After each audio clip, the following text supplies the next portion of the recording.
Merry Christmas, everyone. Merry Christmas. All right. Look at this. Merry holiday. Full crowd. Happy holidays.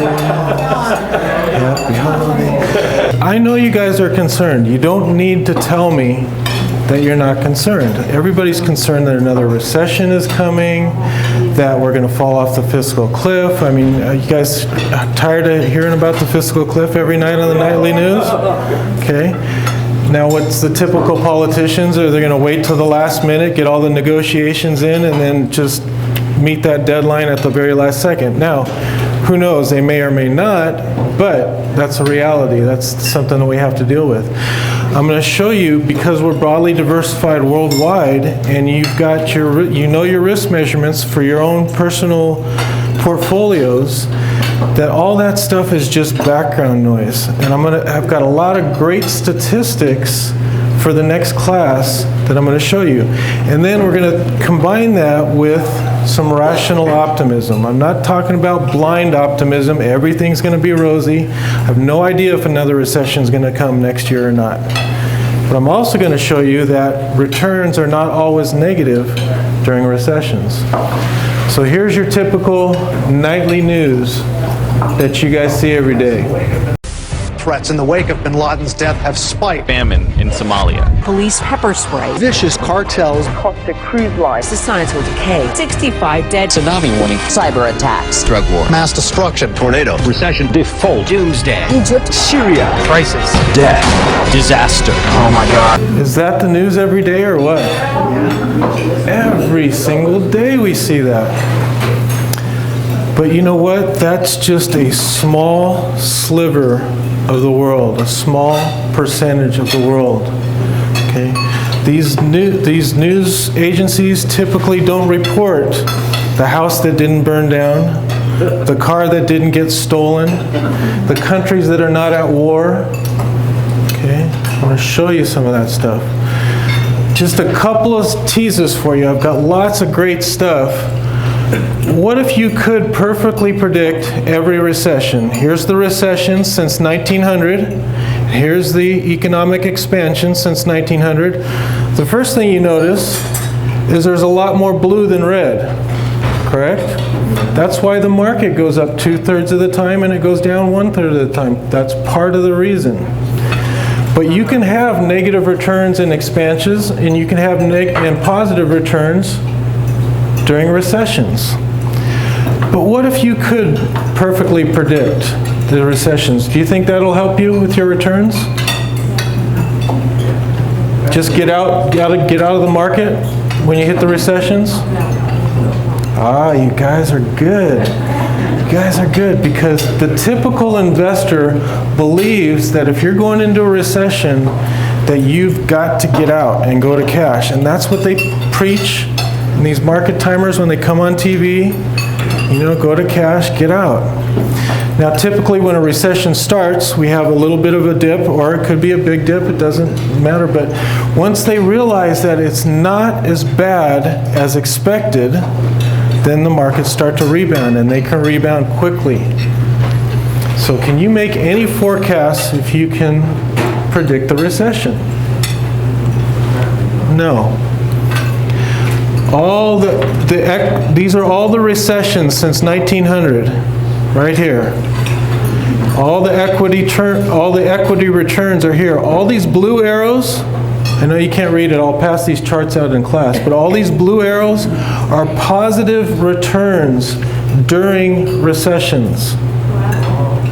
Shocking. When I started doing this research, it's unbelievable. And they're not small either. 1904 was real GDP growth of negative 1.26, plus 26% on the equity returns. And now does that mean you can't go negative in a recession? Oh yeah, it could still go down. I'm not saying that it can't go down in a recession. It certainly can, because there are some negative years here too.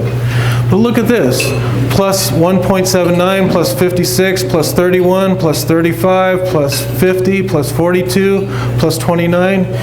You can see some big returns in a recession because people find out that it's not as bad as expected. Now here's the real, see this green arrow right here? This is all recession years average minus 4% growth. Minus 4%. That's a pretty big recession if you average them all and include the Great Depression and World War II and all that kind of stuff. But the average equity return during those negative years was 11%, which was higher than all years if you include the expansions at plus 8%. So, yeah, you know, that's why we let and take all our forecasting out of it. Scott and I don't want to put our forecasting bias in your portfolio either. So we do that systematic rebalancing. If it gets out of balance and the markets go down, we've got the bonds to rebalance into the stocks. That's hard to do. We won't cover all that today. But I also want to show you why you can be rationally optimistic. And when I told you about all those negative news stories and how that's just a small part of the world, when you're driving around town, just look around. Look at all the buildings and the shops and the people out there that are helping each other. And check this out. We've got everybody working for everybody else. The past. Strangely, there are people today who think life was better back in the days of yore. But why? Consider Louis XIV, the Sun King. Louis chose from 40 dishes every night, taking 498 people to prepare each meal. He was rich because people did things for him, and because others were poor. But today's average person can go into a supermarket and buy a fresh, frozen, tinned, smoked, or pre-prepared meal made with beef, chicken, pork, lamb, fish, eggs, potatoes, beans, carrots, or he can choose to eat from scores of nearby restaurants, Italian, Chinese, Japanese, or Indian, each of which has a team of skilled chefs waiting to serve at less than an hour's notice. Add all this up and you realize that you have far more than 498 servants at your beck and call. Of course, these people work for many other people too, but what's the difference? In a sense, we're all kings now. Exchange and specialization means you no longer have a wick-trimming footman, but a switch that gives you instant light thanks to hard-working people at a grid of distant nuclear power stations. You have no woodcutters to bring you logs for a fire. Instead, you have the operators of gas rigs in Russia bringing you central heating. This is collective intelligence, where everybody is working for everybody else to bring us whatever we need. And that's why things are getting better and better for humankind. So it's time to put the past where it belongs, in the past, and greet the future with rational optimism. You know how many people, now John brought the food, but you know how many people it took to prepare just our little plate of food? It's amazing when you think about it. I had to think about that for a second. Wow. And stuff like this doesn't go on, it doesn't get reported. Now this, I don't know if you saw this in the news, this was a New York City police officer that bought some shoes for what he thought was a homeless guy. It turned out he's not really homeless, but it was the thought that counted, right? This guy definitely didn't have any shoes and he was definitely in the cold. He wasn't looking for publicity. It just so happened a tourist snapped this photo and put it online, and then it became, public.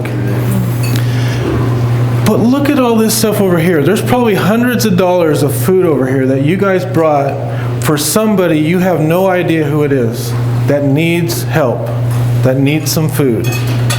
All that stuff goes underreported. And there's billions and billions of people out there every single day going about their everyday business, helping people, helping to make our lives better with products and services and all that kind of stuff. You just have to just start looking around and seeing that kind of stuff. No matter who's the president, no matter if there's a war in a foreign country, no matter if we're having a recession or depression or expansions, these things are going on. And that's why the world economy continues to grow over time. And then this is almost like out of a movie, but it's reality. What if we could solve all the world's grand challenges? Like developing clean alternative energy, enough to light an entire city, And all our dreams. or finding a way to clean up our oceans. What if plastic could just get rid of itself? What if XPrize could change everything? I prize the day I walk with bionic legs instead of wheels. Or make your doctor as close as your cell phone? What if the doctor was your cell phone? What if we could make the impossible possible? We can by unleashing the human spirit, by setting a target and incentivizing competition. Somewhere in the world, someone will have the solution. When you're looking for that needle in a haystack, the key is to inspire that needle to look for you.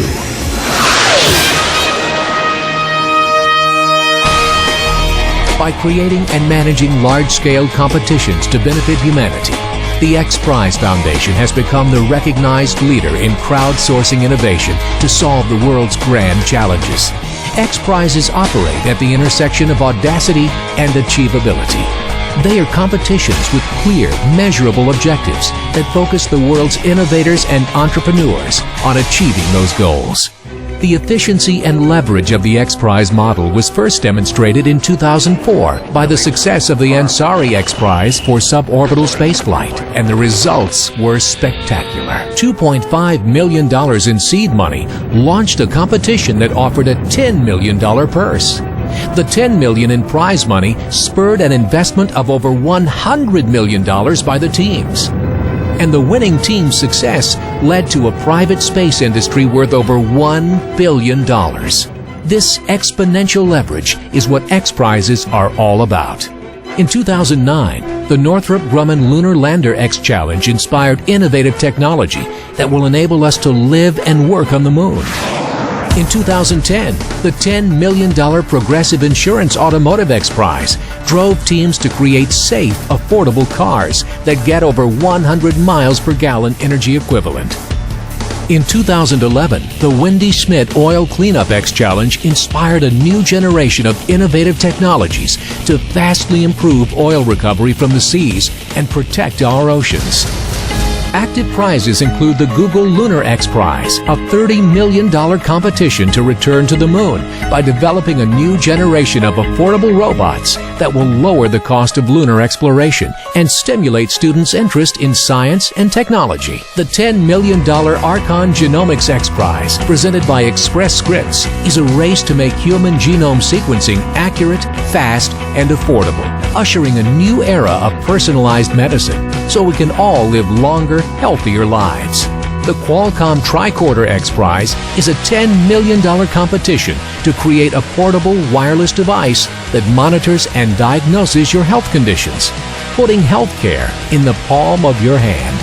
The XPrize Foundation sparks innovation and inspires the belief that we can create a better future. XPrizes target market failure and define the challenges, not how to solve them. The XPrize Foundation, making the impossible possible, one prize at a time.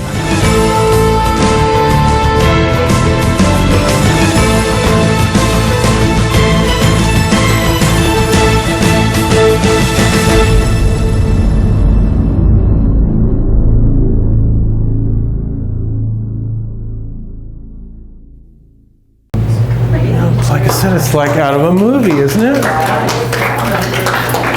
But there's millions of people around the world just in buildings and offices trying to do this stuff for all of us. Okay, and you don't hear about that when you're here in Iran and Iraq and Afghanistan and all that stuff on the nightly news. So we can't get into that funk that we get into. And then, you know, you hear a lot about the younger generation. Oh, they're no good and all that kind of stuff. But you know what? If you really think about it, think about your own families, your kids, your grandkids. The vast majority of them are really good people. Okay? You might have a bum in your family now and then, okay, all right? Okay? But the vast majority of them, just like the vast majority of the world, are really good people. We've got some really good young people out there that are really going to take care of this world. Here's a girl, 13 years old, You've all heard versions of Somewhere Over the Rainbow, right? I've heard like dozens of versions of Somewhere Over the. Some are really good, some are okay. This girl sang an incredible version of Somewhere Over the Rainbow, and not only that, she's a really good person too. So hopefully, I think you guys think it'll be good. But keep in mind when she's singing this, she's 13.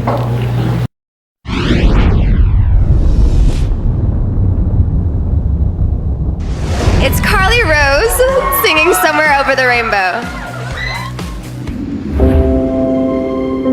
So what song are you singing this week? Somewhere Over the Rainbow. Oh, for who? It's for my brother. Aww. I want to thank my brother Russ for always being there for me and being so supportive of everything that I do. He just helps me through everything, and he's just willing to listen to me and to give me advice because he is 5 years older than me. He was so in love with his little sister from the minute he saw her, and it's been like that ever since. There was one time in particular where she desperately needed him. She was 10. I was traveling with Carly, just the two of us. My mom and I were in the room together, and she, her speech started to slur, and she kind of fell down to the floor, and I didn't really know what was happening.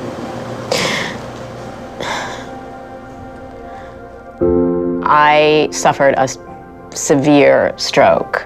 She had to call 911, and she was left alone in the room. Whoa, that is a lot to go through. Yeah. I was on the phone when all this was happening, but Russell, he's kind of the rock for Carly. My brother was telling me that everything happens for a reason, and just really helping me and making me kind of realize how lucky I was to have him. Russ can't be here because he's in college, but it's kind of hard to not have him here, especially when this is such a big time in my life. Hey, could I have your autograph?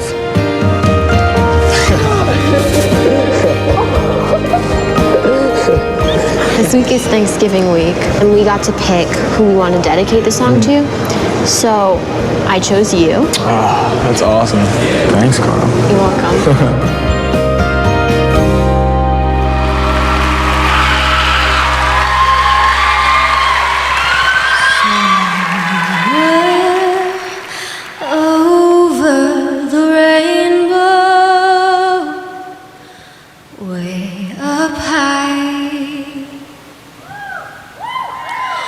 There's a land that I've heard of once in a lullaby. Someday I'll wish upon a star and wake up where the clouds are far behind me.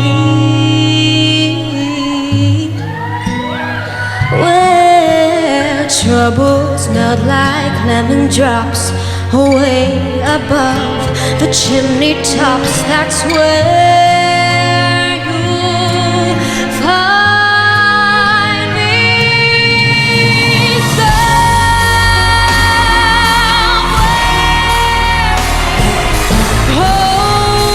over the rainbow, skies are blue, and the dreams that you dare to dream really do come true.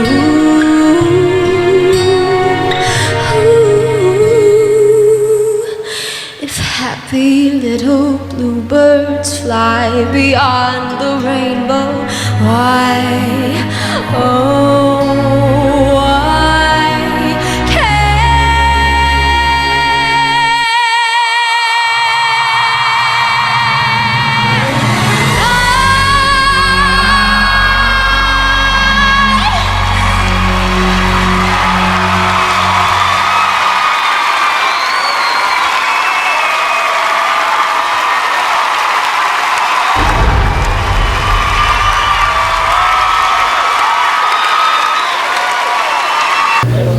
Yeah.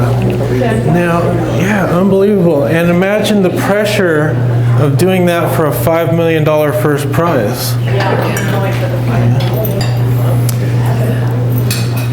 You know, I just admire anybody that's served for our country. I never did serve in the military, so I just can't imagine all the things that the people, I know a lot of you in this room did, that you went through to take care of this country, and you know, doing so unselfishly. And I found this video. This is a magic trick that this guy did, and I'm sure Taylor and Matt probably know how he did it, but I don't want to know. But it's a pretty cool magic trick, and he does it with cards. And just check it out. I think you'll like it. Hi, my name is Justin Flom, and thank you for watching. I'd like to share with you a story.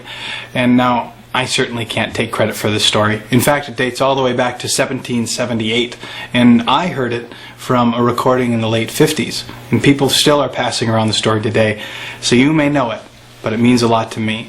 It starts with a soldier overseas at war, in his bunker with a deck of cards spread out on his bed.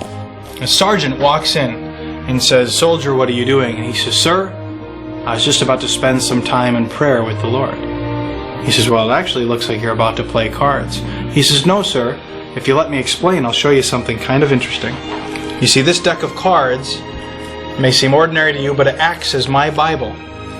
You see, in a deck, the ace reminds me that there is only one God, and the 2 is the 2 halves of the Bible, the New and the Old Testament.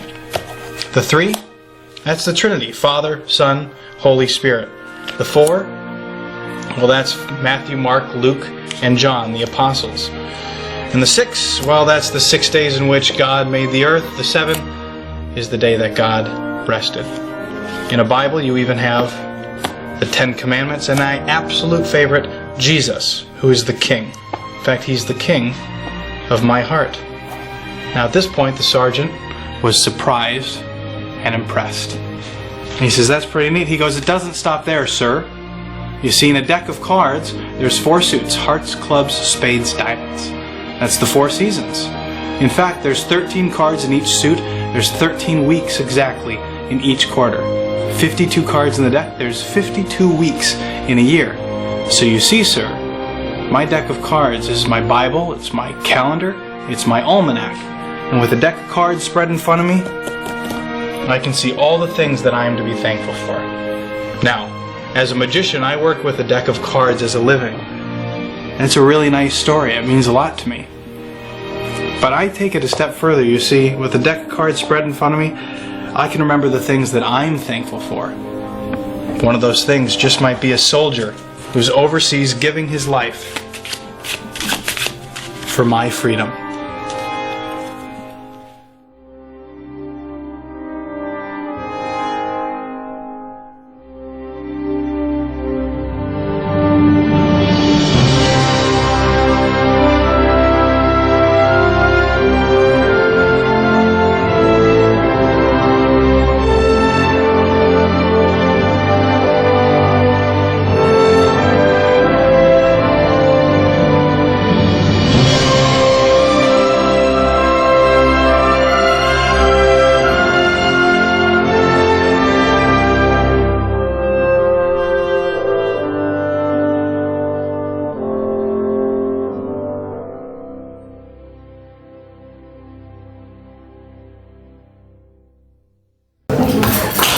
Pretty cool. And like I said, we're in good hands with this younger generation.